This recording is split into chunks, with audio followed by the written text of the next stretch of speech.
I'm Chad Evans. I've had the privilege of working with the OG Chad for several years now. He was the chair of my organization, the Council on Competitiveness, for several years. And I think, as Roberto and our colleague Deborah Wynn Smith has noted, led the council, which is actually approaching 40 years old, through a very significant moment as we became an organization that helped to address some significant, what I would call disruptions and discontinuities in the United States following 9/11, as we began to rethink our society in terms of resilience and productivity.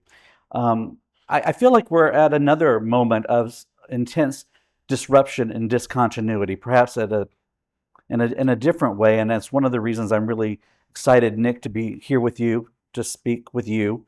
For those of you who haven't read Nick's bio, I can't think of a better person to help us wrap up today to think about the current state of play of higher education, yes, in the UK, but perhaps we'll get into maybe even a global conversation, and where it might be headed.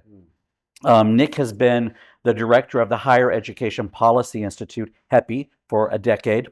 Before that, he had incredible background of experience with the Ministry of Universities and Skills. Well, it kept changing names. But Okay, yeah. Business, Innovation and Science. Yes, that's right. No longer exists. But They always say the same in the U.S. We're very static. You guys are changing your ministerial names all the time. But anyway, too much. Incredible background and experience. And so obviously, I think let's reflect a little bit on what we heard today. But I'm going to maybe start off with 3 or 4 or 5 things that I've heard today, but also a few things that the U.S. Council on Competitiveness, my organization, is also thinking about with regard to the future of education and of universities, particularly as we do have an incoming administration, and our organization will be releasing a private sector-driven innovation agenda to President Trump, the incoming President Trump, and his team just in a month from now. So some of the themes, and I'd love to get your reaction to these, and then we'll dive in, that are really driving our work, and I think we've heard today.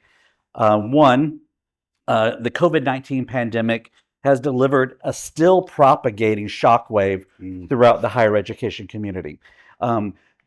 Many things have changed since 2021, and I think things are continuing to change. So that was the theme I heard today.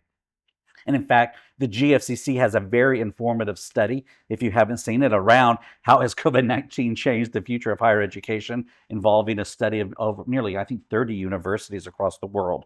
A nice reference point there if you haven't seen that.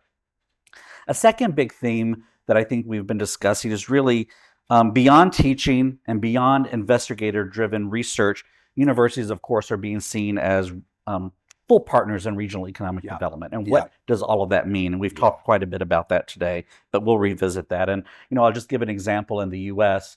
If you look at some of the grand experimentation that's going on over the past decade in terms of massive investments across the U.S. innovation infrastructure, universities are really at the core of almost all of those experiments.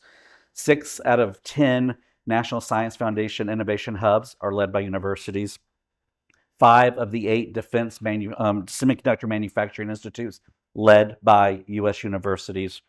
And I think 10 of 17 of manufacturing UA institutes are led by universities. So universities are at the whole core of this experimentation. And I think that's true in many places, not just the U.S. Just a few more quick trends. A growing need for universities to provide education and training beyond what I would call the traditional demographic, beyond the 18 to 20-year-old first-time student. So what does lifelong learning, continuing learning look like, and what does that portend for the future of work in the workforce?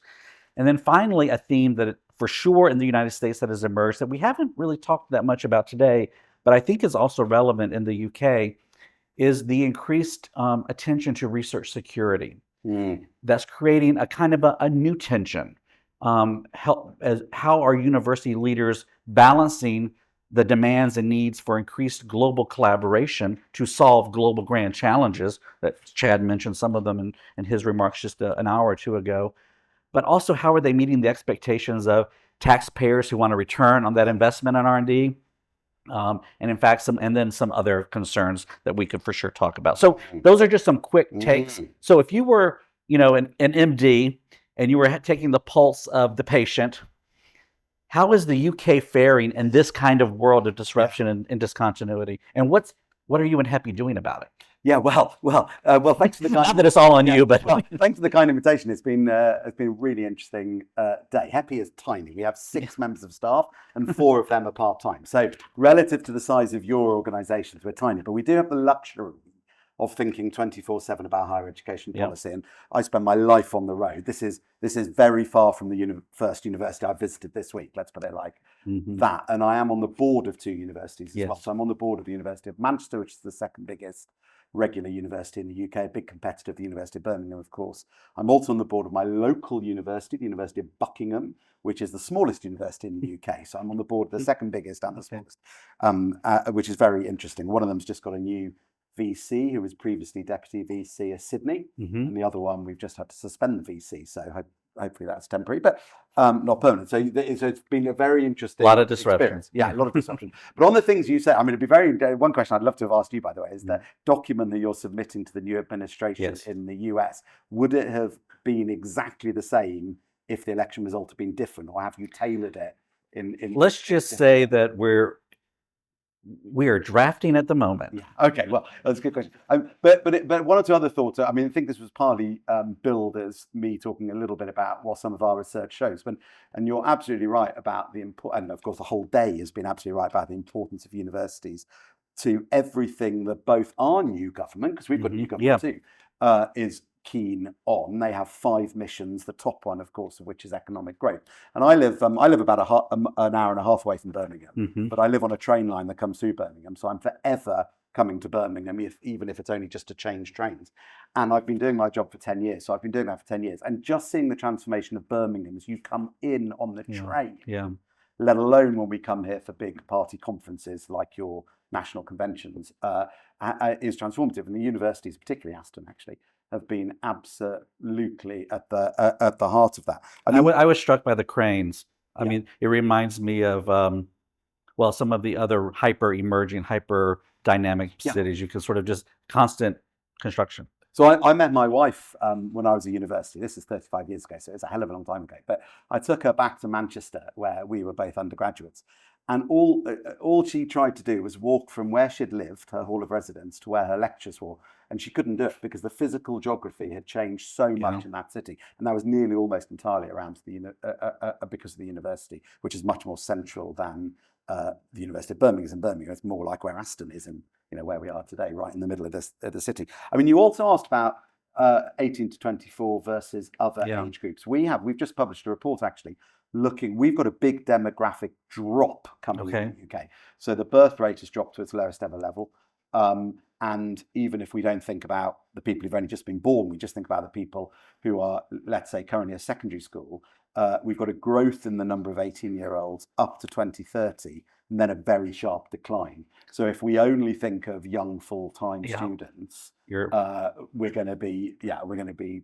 Well, this gets back to one of the comments I think maybe Deborah made earlier today around you need that next generation to drive to support a retiring population, to drive productivity gains, and so we have to sort of open the aperture on what we think of as a participant in society that's contributing, right? Yeah, and the single biggest political issue in the UK in recent years, and it's not dissimilar in the US, is migration, of course. The reason we've had to have such high levels of migration, it's what caused Brexit. Although there wasn't only a single cause of Brexit, of course, is a skill shortage. And that's partly because one of the problems we have in the UK is we're not actually that bad at churning out graduates. We're quite good at churning out graduates. But we're also very good at letting people leave school with next to no qualifications at all. And it's that bit in the middle, which is still higher education very often. We would call it in the UK level 4, level 5 qualifications. Not a full honours degree, maybe what you're doing at community college in the US. And you look at the OECD numbers, that's where we call a technician level. We're really bad at that because we have too many people. So we have lots of politicians who say too many people go to university, let's reduce the numbers. That's not the problem. The problem is too many people leave school without any qualifications at all. It's true there's a gap in the middle, and some of the politicians want people to downgrade to fill the gap in the middle. I want people to upgrade to fill the gap in the middle. That's an interesting point, because there is a narrative in the U.S. that I sense emerging. When I grew up, the goal was to get a college education, right? That was the pathway to success. And in fact, the data actually does show that the lifelong learning with that degree outperforms anything else. But there is a growing narrative that, well, have we oversold that? Like, should we not be so encouraging of people getting that? Get a technical degree. Which I think, to your point, is we probably should do that too. Actually there are lots of opportunities, right? And so yeah, absolutely. I mean, we've before July's general election, our Minister for Universities thought too many people went to university effectively. He wanted far more people doing apprenticeships. So yes, universities are often involved with apprenticeships, but he wasn't providing these alternative opportunities. Right. So these alternative opportunities weren't there, and I want to see more of both types of opportunity. We still have, I say, we did a very recent report on demand for higher education, and we have massive, as lots of countries do, differences by demographics and by geography. Yes. So, for example, there are parts of the country where 80% of young people go to higher education, and there are parts of the country where it's under 20%. So it's massive geographical differences. Boys, pretty much every OECD country, massive gap between young men and young women going to higher education. Socioeconomic differences. And so there is still a lot of progress to be made. When you look at those sorts of differences in demographic shit, is there one or a set that concerns you more than another, or is it? Well, I do worry about the gender split, because no government in British history ever has had a dedicated focus to it. They thought it's for example, why working class boys are one group that really underperformed, but it's seen a bit politically dodgy to go after why working class boys and to encourage them, which I think is a shame. But of course, there's intersectionality. The fact that they're white is relevant. The fact that they're male is relevant. So the fact they come from certain parts of the country. So why working class girls don't do that much better. So all of these things matter. The problem we have is we have a new government which still has a blank sheet of paper. They were out of office, the Labour Party, for 14 years, and they won partly because the other lot was so unpopular and people just wanted change. They didn't win because, for example, they had an incredibly well-developed education policy they were ready to kick off with. And for example, earlier this week, they announced a small increase in tuition fees in England. And said, but we're going to expect universities to do more in return for this extra money, but we're not going to tell you what it is yet. We're going to tell you in a policy paper next year. And if you go and talk to the civil servants, they don't know what's going to be in it. It's not like they've just got to polish it and release it. They don't know what's going to be in this paper. And one of the things they're saying is we're going to be much tougher on access. So all closing these gaps. But they haven't said, whether that's about getting more poor, to put it really bluntly, more poor kids to Oxford and Cambridge, or whether it's about raising male participation, or whether it's about regional disparities, or whether it's about all of them. And they cost money to do all of them together. Well, so hearing you speak, I sense quite a few similarities between the U.S. and the UK. I think some differences. I gather I would value your take on. And I know you mostly are focused on the UK, but my guess is you have a glimmer into some other countries or other regions, whether it's the US or it could be another country. I'd be curious as to your take on, do you feel like the UK is sort of in general following a global trend? Is it bucking a trend? Are you seeing things that are developing in other parts of the world that you think ought to be brought and scaled in the UK, or vice versa? Well, hey, we're doing some amazing things here, then the rest of you ought to really benefit. I mean, there's always things you can learn from other countries. You'll always find countries that do things better than you yourselves do.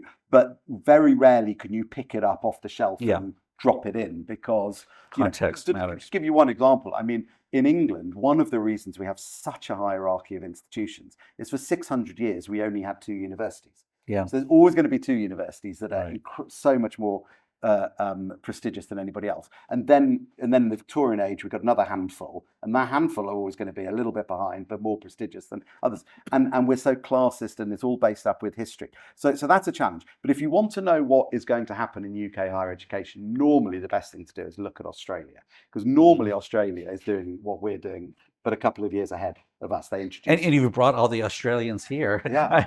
Well, and they've just had, I mean, I don't know if there are many Australians in it, but the Australian Universities Accord process Yes.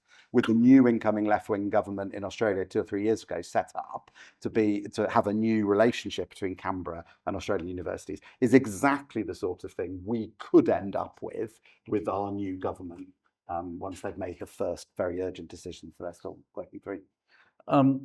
Maybe just I'll ask me. You don't have to answer. When you look at, and I'm just going to choose the U.S. because I'm from the U.S. Education system, and because you mentioned sort of the two dominant historical universities in their deep context, the U.S. has some very old institutions, but it has been a place of some rather significant innovation in the higher education space, both in terms of on-campus life, but also education online, other vehicles for engagement. I'd love your take on sort of this evolution of education and what that might mean for higher education here in the UK and trends you're seeing. Some of the universities I see and leaders in this room are driving massive change online and are able to engage, almost double their enrollments through some new tools. So I'd be curious of what's happening. Well, just a couple of things. I mean, first of all, I don't know the US system intimately, but sure. I always strikes me that you have 50 systems, not one system. Oh, yeah. 50 in one state. Yeah. So we're very jealous of, I mean, there's still a lot of chatter about the California system in the UK and the way that it's sort of, different institutions know their role and stick with that role. And I have been over to California and met some of the people who run the California University State system, and we're quite jealous, although I know the numbers are not as good as we pretend they are, of the community college 2+2 model, where actually lots of people start assuming they're going to do 4 years and then don't. Yeah, and we've just published a report actually by my namesake, Professor Nicholas Hillman of University of Wisconsin-Madison. Has written a report for a UK audience, the killer facts you need to know about the US system for a UK audience. And it's fascinating because there are some really big differences in there. So for example, while we were tripling tuition fees, and I worked for the minister that did that, and so we've, in the last 10 years, we've had much higher fees, much lower government grants to institutions. Not at the Harvard and the else, but in your university state systems, often the state subventions to the university have actually been going up, and the balance of fees have been a bit less. Is at least what Nicholas Hillman, the other Nicholas Hillman, was arguing. But when it comes to tech stuff, I mean, you mentioned COVID before. Yeah. It's really important because I think we're making a gross error in the UK at the moment. We're trying to make sure all our metrics get back to where they were before COVID. Oh, okay. And that is a gross error because our target should not be getting back to where we were before COVID. It should be getting better than where we were before COVID. Because things like all the tech that was rolled out during the COVID pandemic should have made the experience better because we've kept our tech on a lot of it. And a lot of it is US tech and we've learned from the US.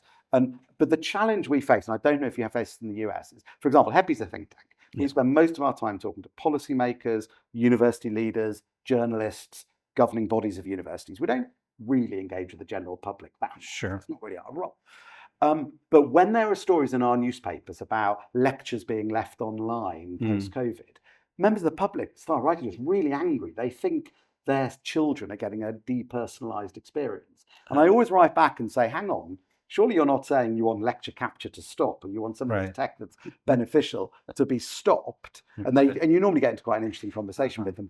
But I think we've still got to carry both policymakers and the public with us on some of this. Yeah. We do have a new policy intervention coming in, which has been delayed multiple times, called the Lifelong Learning Entitlement, which in theory will give you public funding through a loan to study your degrees in a modular way. Could be online, could be mixed, but it's been delayed and delayed and delayed. The old government, when they first announced it, said it was going to be as important as the invention of the National Health Service, which I think is a bit of an exaggeration. But if it works how they originally planned, which is looking a bit less likely now, it could be a way to really unlock a lot of this stuff. Oh, yeah. I think that's a model that we're going to take back to the U.S. Council on Competitiveness. I don't know how much time we have, over a few minutes.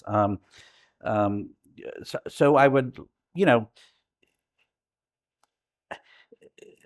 there's a lot we could go into, but when I look at the U.S.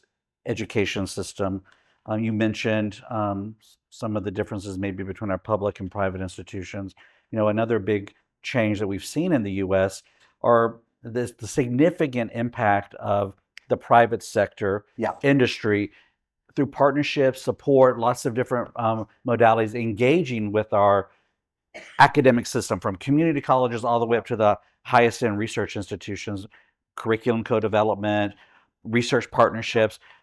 What's happening in the UK in this space? Similar. I sense a lot happening here in Birmingham. I didn't know if that's a... Yeah, I think similar. And some of them are US companies, of course, but also, again, a lot of Australian companies, because Australian companies have maxed out their market very often in Australia. There's my technology one. And then they come to or some of the consultancy firms, and then they come to the UK because it's a very similar model. And there's a lot of interchange at a vice chancellor level between including Aston before Alex. So there is a lot going on there. But I think some of, and let's be honest, as a think tank, we get money from some of those companies. Is what keeps us going. Companies that want to keep their ear close to the ground. But I do think some of those private companies that want to help universities become better, I do think they're really bad at lobbying both universities and policymakers for what they do. So, for example, I never get a clear answer from them. When I say, look, the big issue in the UK at the moment is efficiency. Can you deliver a better higher education at a lower cost? And when I say to them, is your tech or your product or whatever, is it just going to make things better, or is it get better and cheaper? I mean, what it actually is, what is the sale? Is it better and cheaper? And you never get a very clear answer to that. But if it's better and cheaper, then they're laughing. Because that, I think what we find, and goes back a little bit to what I said about the Oxford and Cambridge thing, is what we also find is a lot of these companies, when they first get involved in the UK HE sector, find it does take longer to find their feet than they thought it was going to be. And some of them get frustrated and frankly disappear, or others stick with it, and pick up a few prestigious institutions, use those way. But it takes years to get a really deep footprint in our sector. And maybe it shouldn't, but it does. And so it needs patience as well. Yeah. I think we just have a minute or two, and maybe there are actually some questions in the audience, but I'll end with this and then we'll open it up.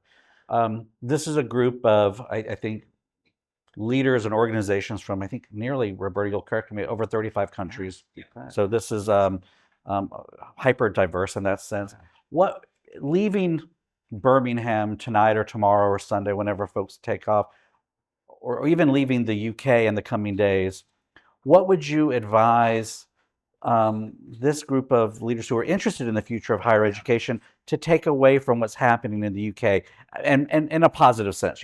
What is happening here as they leave and think, well, when they go back to their own home institution, what could they share with their colleagues that might make an impact on their own work? I mean, the first thing is that we are still open. I think, we've been living through perma-crisis, some people call it, and I know it sometimes feels like that in the US as well. With Brexit, I think thought a lot of people interpreted as an isolationist thing. Actually, even some of the Brexiteers, they had lots of frustrations with Brussels or Europe, but they they still wanted their kids to be able to travel the world. Sure. They still wanted.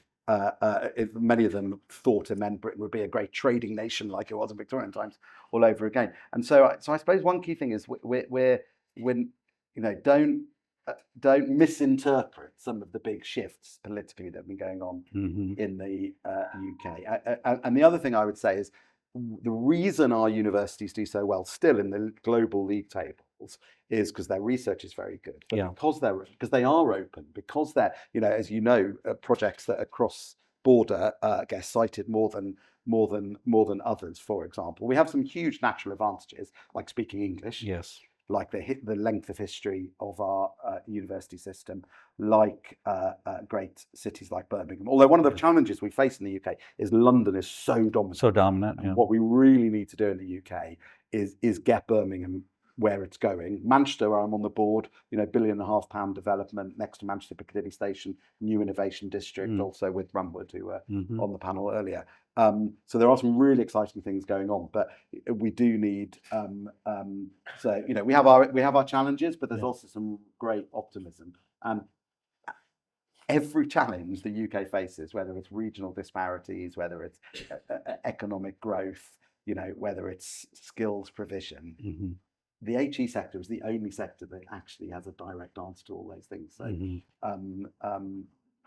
general, the sector's healthy. But we are very scared a university might, if a university gets into financial difficulty, which is not beyond the realms of possibility, we're worried about contagion effect. Yes, I mean, I think, and I know we have to wrap it really quickly, but that's a big concern in the U.S. The financial viability of so many small to medium-sized universities and their future. But I think what that says, and what I'm taking away from my experience here at Aston, just in a day, and having heard from you about Manchester and others, the opportunity for partnership is probably never greater, and probably never needed more in this sort of environment. So I don't know if there was one quick question, but if not, I think I'm getting the hook. Okay. But now Nick, afterwards, or drop an email. Yeah, exactly. Thanks so much. Thank you, Nick. Yeah.